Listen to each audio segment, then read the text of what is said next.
बोलो जयकारा बोल मेरे श्री गुरु महाराज की जय। सभी गुरुमुख प्रेमियों से सब प्रेम जय सच्चिदानंद। वंदो चरण सरोज गुरु मुद मंगल आगार। जय सेवत नर होत हैं भवसागर से पार। गुरु जी के सुमिरन मात्र से नाशत विघ्न अनंत। तासे सर्वारंभ में ध्यावत हैं सब संत। मनुष्य के जन्म लेते ही जब हमारा जन्म इस संसार में होता है, हर इंसान जो इस दुनिया में आता है, तभी से ये काल और माया अपना काम शुरू कर देते हैं। इनका काम क्या है कि ये काल और माया जीव को फंसाने में लग जाते हैं। ये पहले से ही ताक लगा करके, घात लगा करके जीव को, इंसान को माया में फंसाने की ताक में रहते हैं। हम इस कदरिस में फंस जाते हैं कि वहाँ इस कदर से फंस जाते हैं कि मुश्किल हो जाता है। इनके जाल में ऐसे फंसते हैं कि निकलना मुश्किल हो जाता है, बड़ी मुश्किल हो जाती है। और ये सब देख करके प्रभु को बड़ी दया आती है। भगवान बड़ा दुखी होते हैं इंसान को देखकर। बेशक वो किसी भी जीव के दुखी होने पर दुखी होते हैं, लेकिन इंसान के लिए विशेषकर, मनुष्य के लिए विशेषकर उनको दुख इसलिए होता है कि परमात्मा ने निश्चित करके ये मनुष्य जन्म दिया होता है कि ये अंतिम अवसर हो जाएगा, ये अंतिम जन्म हो जाएगा इस जीव का। क्योंकि इस जीवन में ये जीव मालिक की भजन बंदगी करेगा, काल और माया में नहीं फंसेगा। काल और माया में फंसना तो दूर, सदा सदा के लिए काल और माया का चक्कर ही समाप्त कर लेगा। लेकिन काल और माया का अपना काम है और जीव बड़ा कमज़ोर है, निर्बल है। लेकिन जीवन भर निर्बल बना रहे, ये तो ठीक नहीं है। हम पर प्रभु दया करते हैं, ईश्वर दया करते हैं। उनको अगर दया आती है तो हमें उनका कहना भी तो मानना चाहिए। बेशक ईश्वर हम पर दया करते हैं काल और माया में फंसा हुआ देखकर, और स्वयं ईश्वर प्रभु संतों का, महापुरुषों का रूप धार कर इस संसार में अवतार लेते हैं, इस संसार में आ जाते हैं हमारे लिए, हमें बचाने के लिए। इतनी दया वो हम सब पर करते हैं कि हमें काल के पंजे से, माया के पंजे से बचाना चाहते हैं और एक इंसान का रूप धारण करके आ जाते हैं। उनको आना ही होता है और आ गए हैं हमारे लिए, जो कि श्री परमहंसों के रूप में श्री आनंदपुर में विराजमान है। वे तो पल पल हमारे कल्याण की खातिर स्वयं अपने कोमल तन पर कष्ट उठाते रहे हैं, उठा रहे हैं। तो हमें भी विचार करना चाहिए, हमें अपने कर्तव्य की ओर ख्याल करना चाहिए, अपने फर्ज को समझना चाहिए। कितना हमसे रात और दिन नेह करते हैं, प्यार करते हैं कि हम ये समझ जाएं क्या कि ना हमारा कोई है न हमारा कोई था और ना ही कोई हमारा होगा, सिवाय सतगुरु के, सिवाय ईश्वर के, परमात्मा के कोई और नहीं है अपना। जितना जल्दी हम इस बात को मान लें उतना ही हमारे लिए, हर इंसान के लिए, हर मनुष्य के लिए, हर जीव के लिए ये अच्छा है। हम ये भी अच्छे से समझ लेंगे सतगुरु का,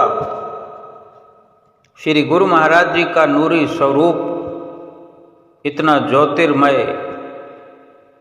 सुंदर और आकर्षक है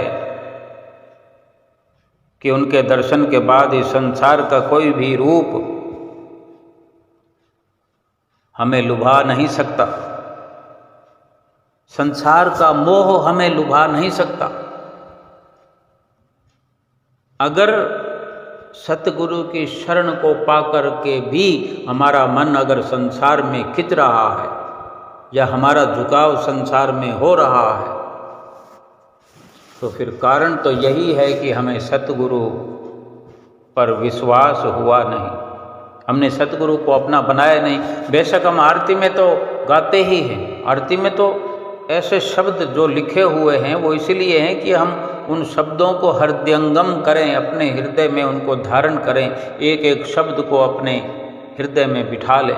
कि हम आरती विनती में गाते हैं, मैं निर्बल अति दीन हूँ, तुम समर्थ बलवान, सब विधि मम रक्षा करो, दीन बंधु भगवान।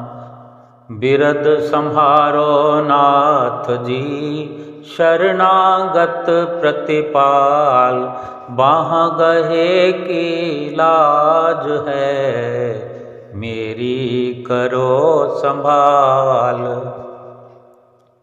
ये गाते तो हैं,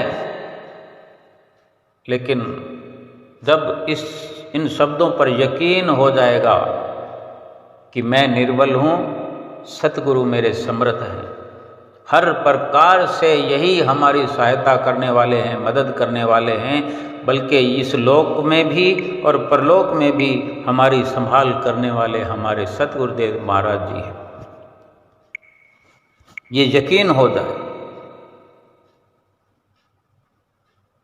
हमारी बाहाँ अगर सतगुरु ने पकड़ ली है और हमें यकीन हो गया है, हमने स्वीकार कर लिया है,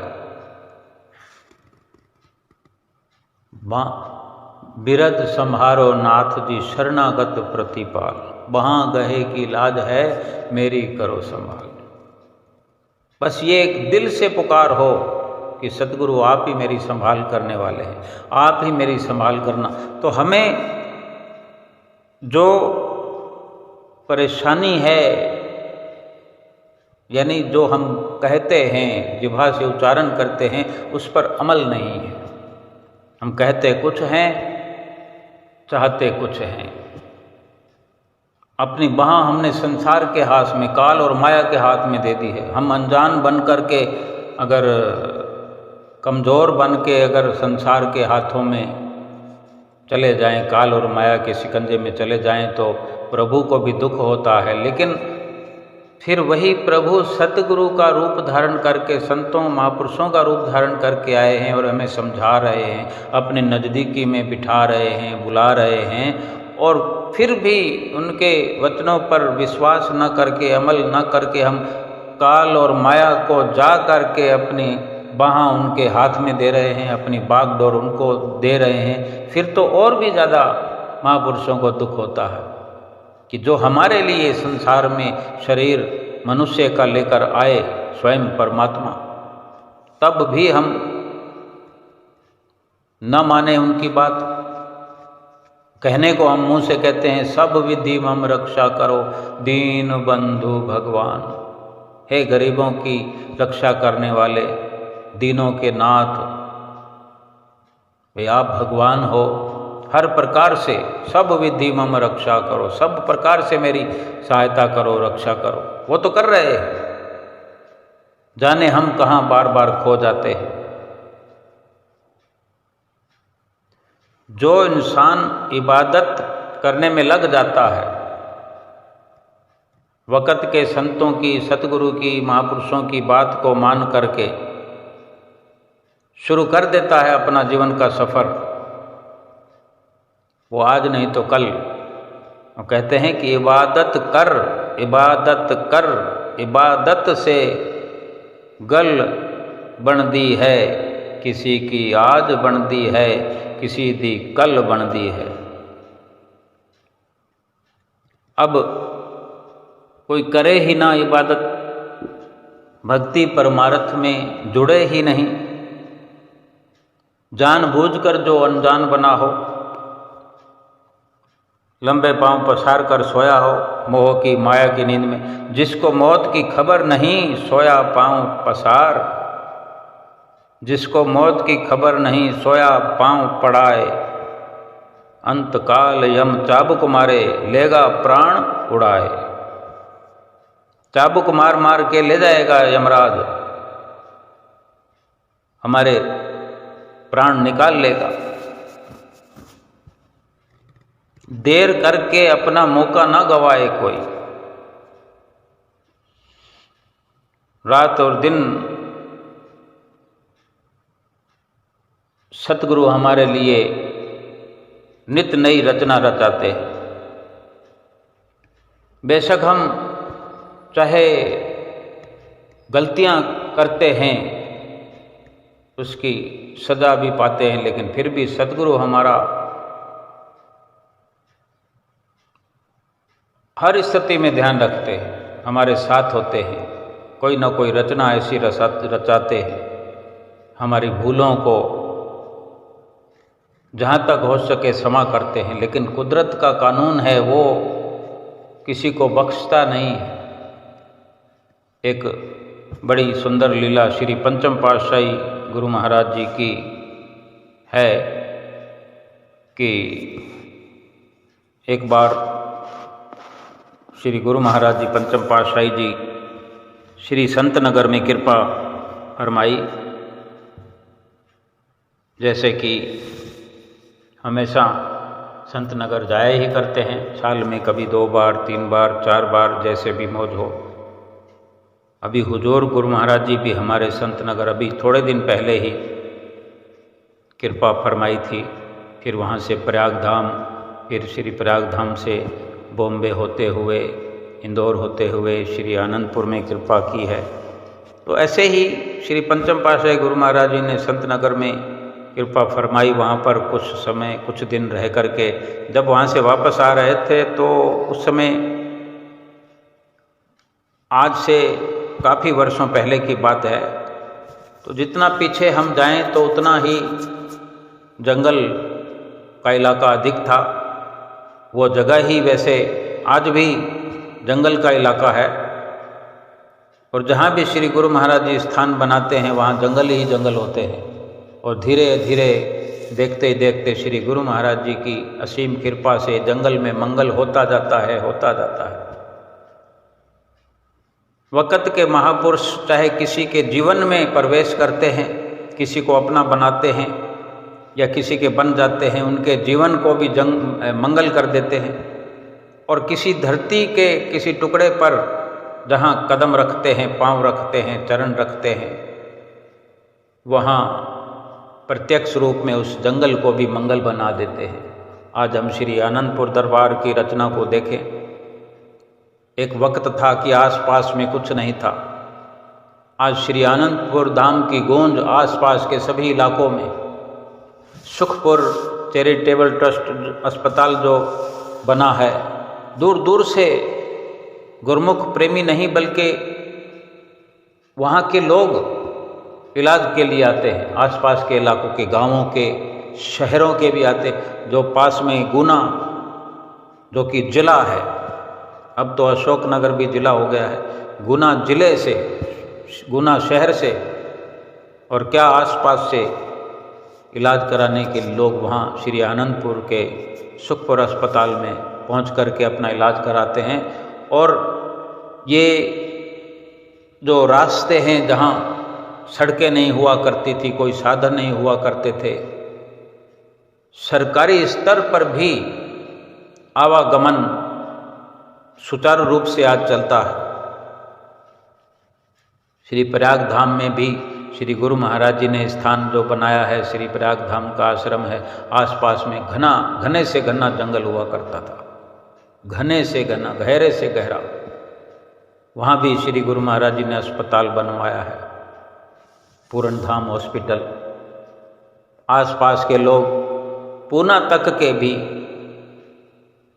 लोग वहाँ इलाज करवाने के आते हैं। पूना के आसपास उरली, कांचन और भी जहाँ जिसको सुटेबल लगता है, यानी श्री गुरु महाराज जी ने जहाँ भी स्थान बना दिया, जहाँ डेरा बसा लिया, जहाँ पर उन्होंने अपना डेरा लगा लिया, फिर वहाँ आवागमन होना शुरू हो जाता है, लोगों का तांता बंधा रहता है।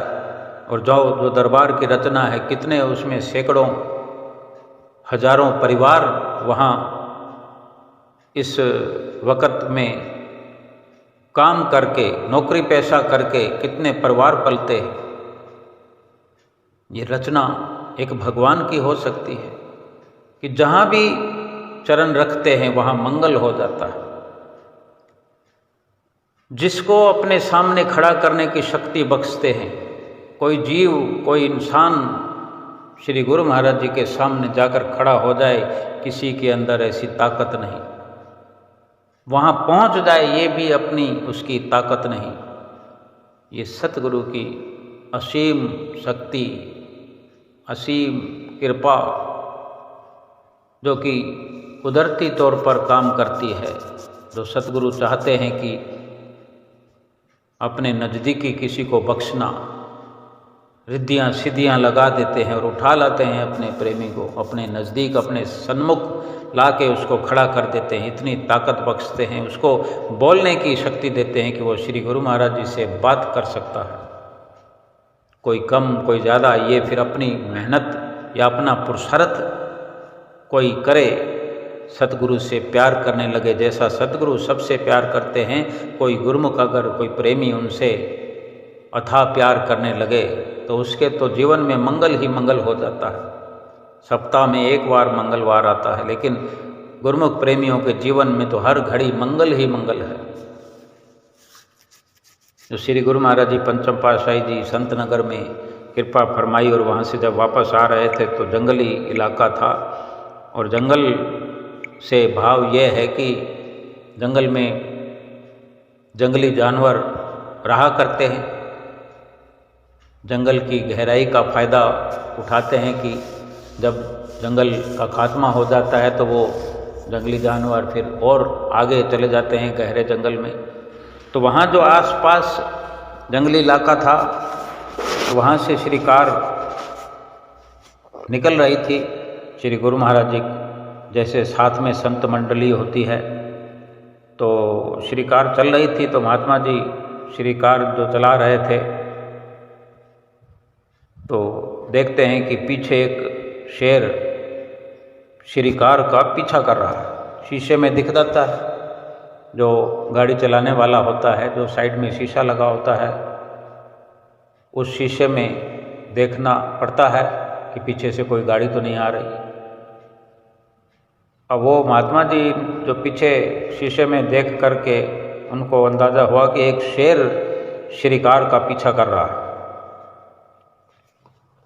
महात्मा जी ने शेर को देखकर कार की स्पीड बढ़ा दी, थोड़ी तेज कर दी। अब श्री गुरु महाराज जी तो हमारे भगवान हैं, सब जानते हैं, क्या उनकी प्रेरणा के बिना वो शेर पीछा कर सकता है श्री कार का? तो श्री गुरु महाराज जी ने महात्मा जी से पूछा कि कार को तेज क्यों कर दिया महात्मा जी?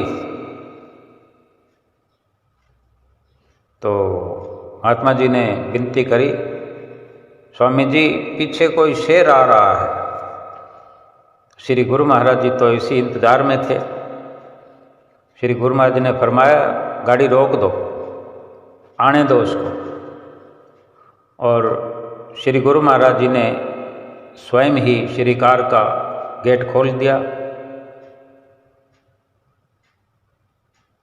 और श्री गुरु महाराज जी भी बाहर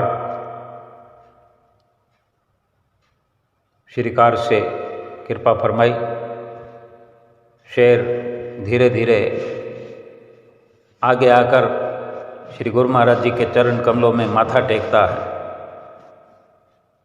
और महात्मा जी कहते हैं, प्रभु जी ये क्या लीला है?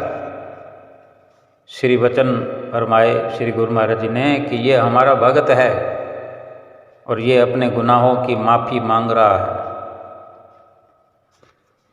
ये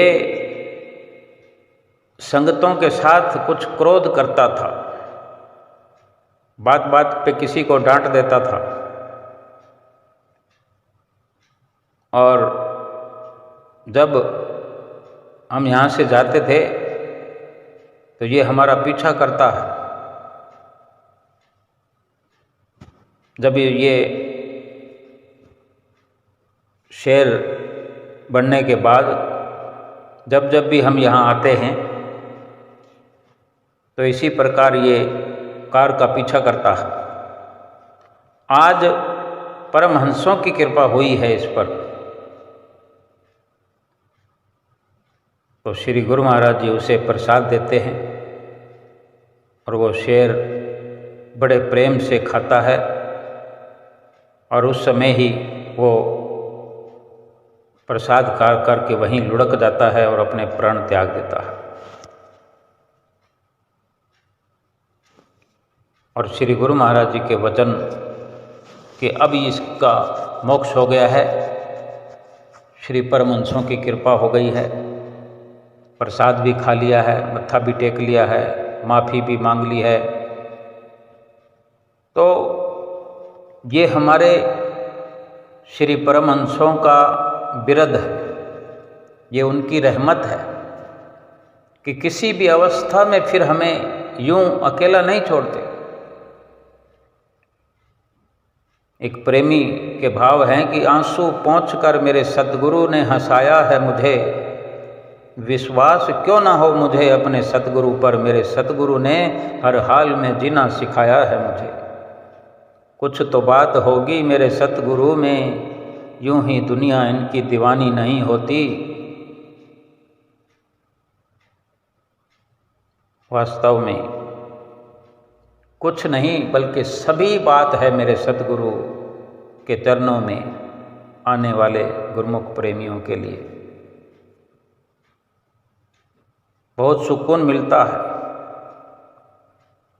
मुश्किलों में जब तुम सपनों में आकर कहते हो चिंता मत कर, हर पल हर जगह तेरा सतगुरु खड़ा है तुझे बचाने के लिए।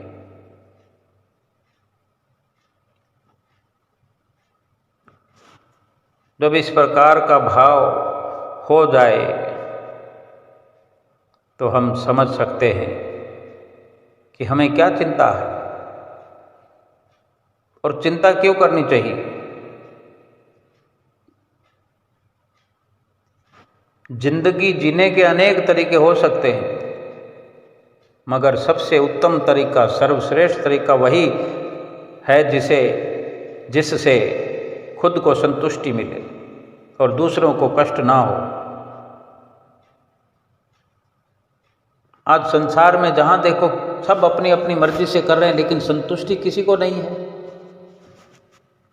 फिर भी सोचता नहीं इंसान कि अगर मुझे संतुष्टि मेरी की हुई कार्रवाई से नहीं है तो फिर कोई तो कारण होगा।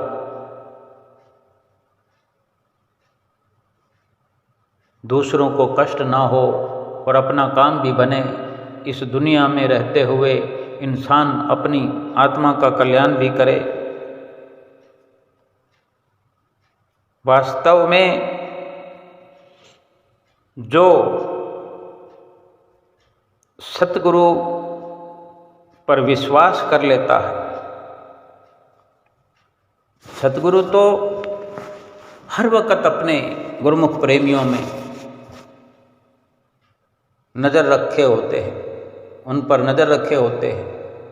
हम बेशक बार बार भूल जाते हैं। हमें श्री गुरु महाराज जी वचन फरमाते हैं, भजन सुमरन करो, नित्य नेम करो, ऐसे उत्तम विचार रखो, किसी से मिलो, किसी से व्यवहार करो तो किसी को पता लगना चाहिए कि हाँ ये श्री आनंदपुर दरबार के सेवक हैं, श्री आनंदपुर दरबार से जुड़े हुए हैं, सतगुरु से इनको नाम की प्राप्ति हुई है, ऐसा लोग देख करके प्रभावित हो।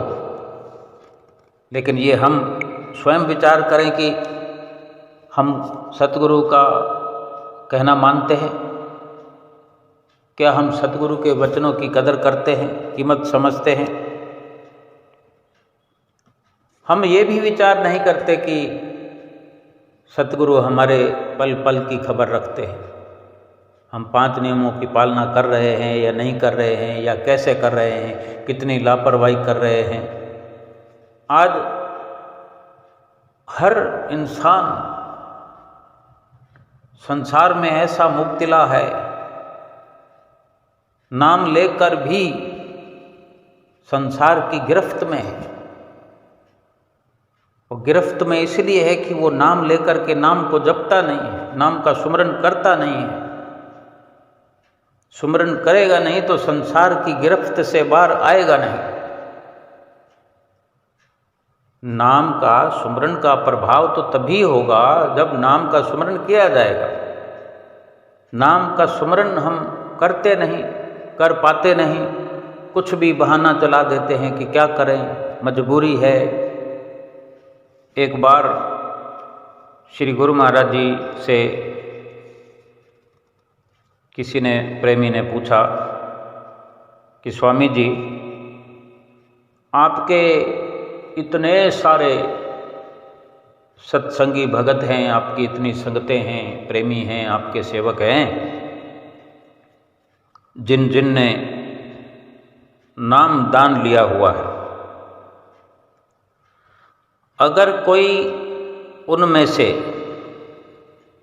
भजन सुमरन नहीं करता है, आप तो सभी को कहते हैं, नाम देते हैं तो सभी को कहते हैं कि नाम का सुमरन करना, तभी तो नाम दिया जाता है। लेकिन अगर कोई नाम सुमरन नहीं करता है, भजन नहीं करता है, तो क्या आपको पता चल जाता है? कैसे पता चलता है आपको?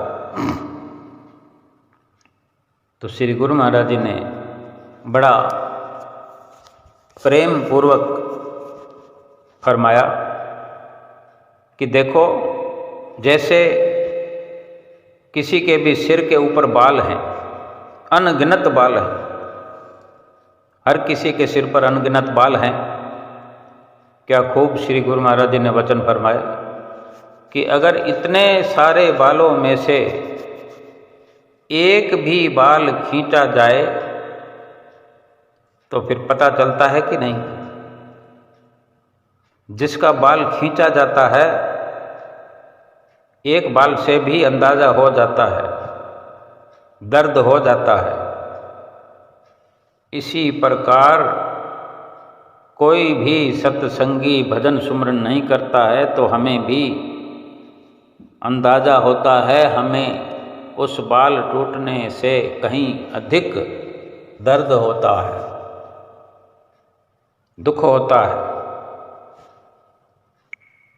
किस प्रकार सतगुरु की वाणियाँ हमें जगाती है, किस प्रकार हमें आगाह करती है। और हम कभी पैसा कमाने में लगे हुए हैं, कभी बच्चों को पालना में, पालन पोषण करने में लगे हुए हैं। सुबह सुबह देखें, जब सुबह आरती का समय होता है, घर के अंदर एक कोलाहल मचा होता है। इधर तो श्री गुरु महाराज जी को उठाना है, बड़े विचित्र प्रकार के भाव होते हैं मन में कि क्या क्या करें। जहाँ से पैसा आना है, यानी घर से कोई अपनी ड्यूटी पर जाने वाला है, कोई स्कूल पढ़ने के लिए जाने वाला है, कोई स्कूल में पढ़ाने के लिए जाने वाला है, कोई छोटा बच्चा है, कोई बड़ा है, यानी कोई पढ़ने वाला है, कोई पढ़ाने वाला है, उसके बाद में फिर कोई ड्यूटी पर जाने वाला है। घर बड़ा हो छोटा हो, कमाई बड़ी हो छोटी हो, स्कूल क्लास छोटी हो या बड़ी हो, भाव कहने का यह है कि कहीं ना कहीं आरती पूजा का नियम पिस कर रह जाता है, जो कि ये पहला नियम है। इससे भी पहले श्री गुरु महाराज जी को उठाने का, उनको भोग लगाने का कितनी दिलचस्पी होती होगी। ये अलग बात है कि घर में अगर 6 लोग हैं, 8 लोग हैं, उसमें कोई उम्र दराज व्यक्ति है, कोई माता है, कोई बुजुर्ग भगत है, वो अगर अकेले खड़े हुए आरती कर रहे हैं, ठीक है, लेकिन नामधारी तो वहाँ पर सब है। हर किसी का अपना अपना मकसद हल होना है, जो नाम जपेगा उसी का लाभ होगा। क्या ये सबकी जिम्मेवारी नहीं? और बड़ी जल्दी से हर कोई कह देता है जब कोई बात आती है, हम भी अनंतपुरी हैं, हमने भी नाम लिया हुआ है, हम भी श्री गुरु महाराज जी को मानते हैं। तो ये बात मैच तो नहीं खाती कि सुमरन भजन अभ्यास तो दूर की बात है, श्री आरती पूजा के लिए समय नहीं है। फिर वो क्या करते हैं कि एक बुजुर्ग खड़ा हुआ है या कोई माता खड़ी हुई है आरती को लेकर, फिर बाकी लोग सब आएंगे, फटाफट एक तरफ से आरती को पकड़ा, दूसरी तरफ से वापस दिया, कच्चा पक्का मत्था टेका ना टेका, गुरु महाराज जी को देखा कि नहीं देखा, चलो हो गया नियम। और बाकी समय अगर देखें कि किसी को 7 बजे जाना है तो वो 5:30 बजे उठा हुआ है। इतना समय कहाँ लगाया, जबकि श्री आरती के लिए 60 सेकंड भी नहीं, 1 मिनट भी नहीं पूरा खर्च करने को हमारे पास, ठीक से मत्था टेकने में भी दिलचस्पी नहीं। जल्दी से जल्दी तुरता फुर्त 1 मिनट में काम हो गया, और बाकी समय कहाँ गया? सजने में, संवरने में और तैयार होने में, मतलब दिखना दिखाना बनकर रह गया सब कुछ। और ये पहला नियम है। जब एक नियम के लिए ऐसा है तो फिर दूसरे नियम के लिए भी ऐसा है, तीसरे के लिए, चौथे के लिए, 5वें के लिए, फिर भजन अभ्यास के लिए तो समय निकल जाए तो हो ही नहीं सकता। कैसी विडंबना है इस संसार की। और यहाँ तो एक गुरुमुख प्रेमियों की हम बात करें, कितना दुख होता है हमारे वजह से श्री गुरु महाराज जी को। कभी तो सोचें, कभी विचार तो करें कि जो अपने अमर धाम को, निज धाम को, धुर धाम को छोड़ करके इस धरा धाम पर आए हैं हमारे लिए, हम तो भाग रहे हैं। ऐसा नहीं है कि किसी दिन अगर देर सवेर हो जाए तो अलग बात है, ये रोज का नियम है। समय है ही नहीं हमारे पास, समय केवल श्री आरती पूजा के लिए नहीं, या फिर मोबाइल चला कर रख देंगे रोज। खाना भी खाने के लिए मोबाइल चला कर रख दें, क्या भूख मिटेगी? नहाना धोना सजना संवरना, एक से बढ़कर एक खुशबू के समान हैं, एक से बढ़कर एक वस्त्र हैं पहनने के लिए, सजने के लिए, संवरने के लिए। हर प्रकार से सुख सुविधाओं से संसारिक हम लैस हैं। प्रभु ने कितना हमारे लिए संसाधनों का ढेर लगा दिया है, क्या उसका शुक्राना करने के लिए भी समय नहीं? ये हमें विचार करना है। कोई कहता मैंने धन कमाया, कोई कहता मैंने ये इतना लाभ कमाया, यानी सबको सब कुछ लाभ हो रहा है, लेकिन ये लाभ कहाँ लेकर जाएगा हमें? क्या बेड़ा पार हो जाएगा? कैसे चलेगा फिर? जिस दिन हमारी मौत होगी तो हमारा कोई पैसा पड़ा हुआ है बैंक में पड़ा रह जाएगा, घर के लॉकर में पड़ा रह जाएगा। सोने गहने या तो बैंक के लॉकर में या घर की अलमारियों में पड़े रह जाएंगे। किसी को धन सूद पर दिया हुआ है तो घर में किसी को पता भी नहीं है, वो ऐसे ही लोग गबन कर जाएंगे। क्या लाभ आया? क्या इस दिन के लिए हमने सतगुरु के वचनों का उल्लंघन किया? ना ढंग से श्री आरती पूजा की, ना ढंग से सेवा, ना सुमरन, ना दर्शन, ना ध्यान, ना सत्संग। जब हम जिंदा होते हैं तो हमें लगता है कि हमारे पास खर्च करने को पर्याप्त धन है ही नहीं। देखो कितने सब समझदार होते हैं। घर में अगर 4, 5, 6 लोग हैं, सभी कमाने वाले हैं, तो अपनी अपनी जो सैलरी है, तनख्वाह है, कोशिश करते हैं कि सीधा बैंक में, और फिर रोज का रोज टोटा लेकर बैठे रहते हैं। वो तो बैंक में जमा करा दी, इकट्ठा करने के लिए होड़ लगी हुई है।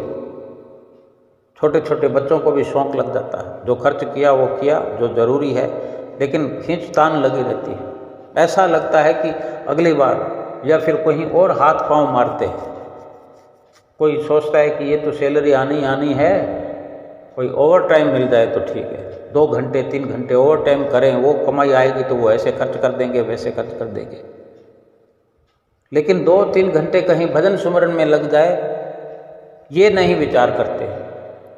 को ठीक से मत्था टेक लें, ठीक से आरती पूजा कर लें, कोई कमी पेशी है उसको पूरा कर लें, और कमाई और धन कमाने के लिए चेष्टा में लगे रहेंगे। चाहे कितना समय कम है, फिर भी अगर कहीं से 1 घंटा 2 घंटा को ऑफर मिलता है तो मन खुश हो जाता है।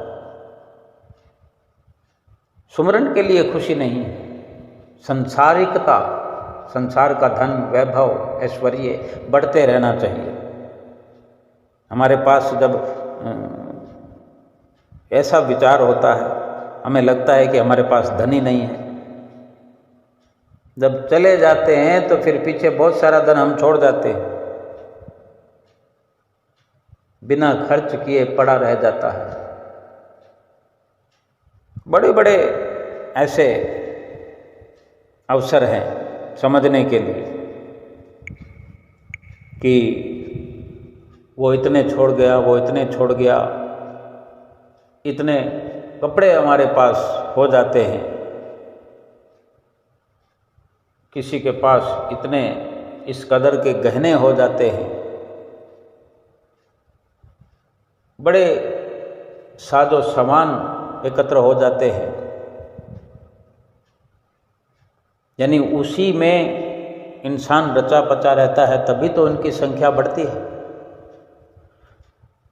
फिर एक के साथ एक मैचिंग भी होते हैं, इस सूट के साथ ये मैचिंग है, इस कोट पैंट के साथ ये टाई है, ये रुमाल है, ये सॉक्स है, ये शूज़ है। जितना धन बढ़ रहा है उतनी व्यस्तता बढ़ रही है, व्यस्त होता जा रहा है। अगर एक विचार ये भी मन में आ जाए कि जाना तो एक दिन प्रभु के द्वार है, मंजिल तो हमारी प्रभु के द्वार है, प्रभु के चरनार है, उस मंजिल पर पहुंचने के लिए अपने इस रास्ते को थोड़ा ठीक कर लिया होता, कभी तो विचार आ जाए। गुरुमुख प्रेमी, जो अनन्य गुरुमुख प्रेमी हैं, जो सच्चे सेवक हैं, वे तो लगे हुए हैं, लेकिन वो गिनती में हैं। सतगुरु चाहते हैं कि हर वो सेवक जिसने नाम लिया है, जिसको सतगुरु ने अपना बना लिया है, वो सभी सतगुरु को भी अपना बनाएं, अपना समझें। किसी प्रकार की प्रार्थना करने की जरूरत नहीं होगी फिर, क्योंकि सतगुरु तो स्वयं हर पल नज़र रखे हुए हैं अपने हर गुरुमुख पर, हर प्रेमी पर, हर सेवक पर। अधिक इकट्ठा करने की बजाय वो जो समय है अधिक इकट्ठा करने वाला, वो समय नाम जपने में लगाएं, सुमरन में लगाएं, सेवा में लगाएं, दर्शन करने में लगाएं, अपने ख्यालों को पाक साफ पवित्र बनाएं। किसी को अपने साथ लेकर के श्री दर्शनों में जाएं, किसी को अपने साथ लेकर सत्संग में जाएं। यूं तो फुर्सत न होगी काम से, कुछ समय निकालो, बात कर लो राम से। अपने भगवान से बातें करना, उनसे मिलना जुलना हमें इसी वक्त करना होगा, बाहर भी भीतर भी। सतगुरु से प्रेम प्यार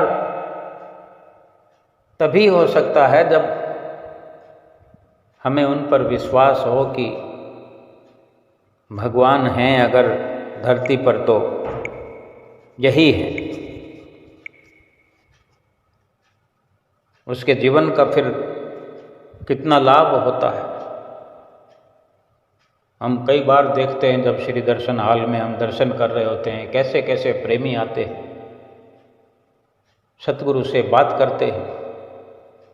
सतगुरु भी उनसे खूब बात करते हैं, आशीर्वाद देते हैं।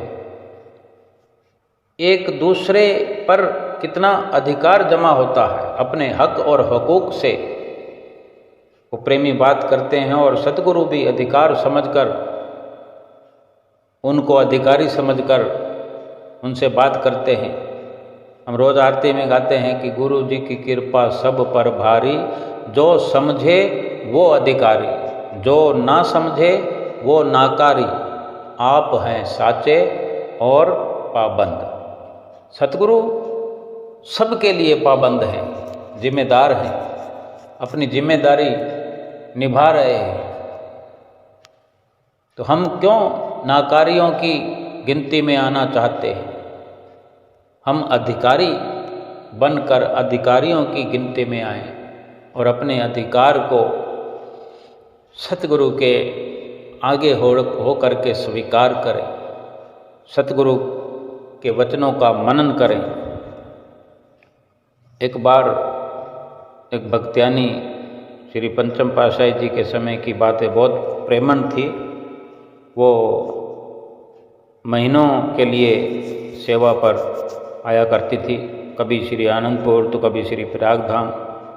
उस सेवा करते करते एक ही बात बोलती थी। उसने एक रट्टा बना रखा था, सानू तेरा आसरा तो तेनू साडा आसरा। और ये बात सब उसकी सुना करते थे, लेकिन हर कोई समझ तो नहीं पाता, कंफ्यूज थे, सब लोग उसकी बात समझ नहीं पा रहे थे। एक दिन ये बात महात्मा जी तक पहुंची कि एक भक्तानी ऐसे बोलती है। तो फिर महात्मा जी ने श्री चरणों में विनती की कि स्वामी जी, एक भक्तानी ऐसी बात करती है, जब भी सेवा कर रही होती है तो लोग सुन रहे होते हैं, वो कहती है कि सानू तेरा आसरा तो तेनू साडा आसरा। तो श्री गुरु महाराज जी ने फरमाया, अच्छा, अब ये बात वहाँ पहुँची है, महात्मा जी ने विनती करी है, श्री गुरु महाराज जी ने कहा है कि अच्छा, तो इसका ये मतलब थोड़ी है कि श्री गुरु महाराज जी कुछ जानते नहीं हैं। वे तो सब जानते हैं, अंतर्यामी भगवान है।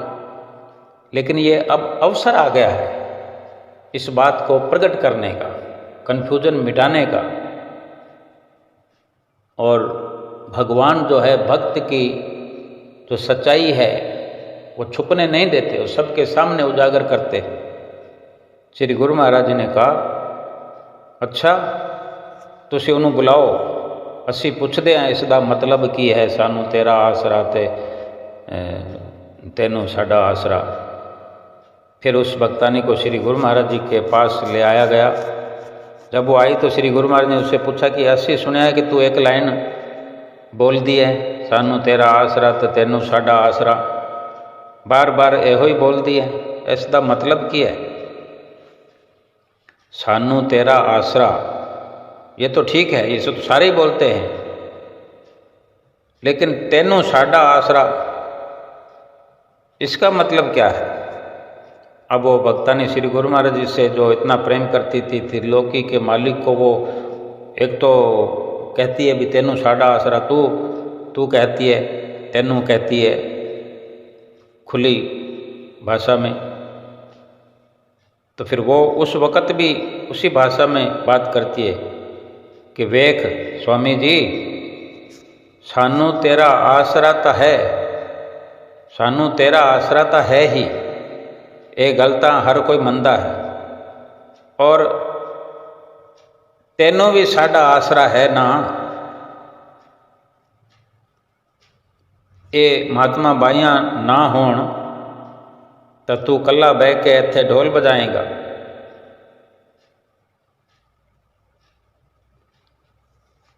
ऐसे बोल दिया श्री गुरु महाराज जी को। जब श्री गुरु महाराज जी ने ये सुना तो वो मुस्कुराने लगे, और आस पास में खड़े हुए थे जो उसका भी, वो सभी महात्मा जन भी उस भक्तानी का प्रेम देख कर के हैरान रह गए। सिर्फ एक प्रेम ही तो है, एक विश्वास ही तो है जो त्रिलोकी के मालिक को भी तेनू तेनू कहकर, तू कहकर संबोधित कर सके। ऐसा प्यार हमें तभी हो सकता है, ऐसा प्रेम तभी हो सकता है जब विश्वास अपने सतगुरु पे हमारा दृढ़ हो जाए, हमारी श्रद्धा परवान चढ़ने लगे। और ये विश्वास और श्रद्धा भी तभी होगी जब हम सतगुरु के वचनों को प्राणपन से निभाएं। श्री आरती पूजा पूरी कोशिश करें,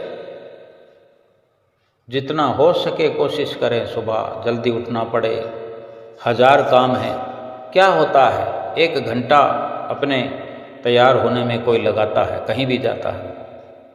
10 मिनट 15 मिनट जल्दी उठ जाओ, 20 मिनट जल्दी उठ जाओ, बस काम हो गया, आरती पूजा का काम हो गया। धीरे धीरे ये जो नियम हमारा बनेगा, ये अभ्यास बनेगा, ये रंग लाएगा। ऐसे ही दूसरा नियम है सेवा वाला, तीसरा नियम है सत्संग वाला, दर्शन वाला, ध्यान वाला, 2 घंटे भजन अभ्यास। हम जिस संसार की उस उपलब्धियों को हासिल करने के लिए सारा समय खर्च कर रहे हैं, अगर ये थोड़ा समय 24 घंटे में 3-4 घंटे कुल मिला के सारा 3-4 घंटे समय अगर हम ये खर्च करें तो जाने हमारे 24 के 24 घंटे सफल हो जाएंगे। जितना समय हम सतगुरु के वचनों की पालना में लगाएंगे उतना समय तो बाकी के समय को भी सफल कर देगा।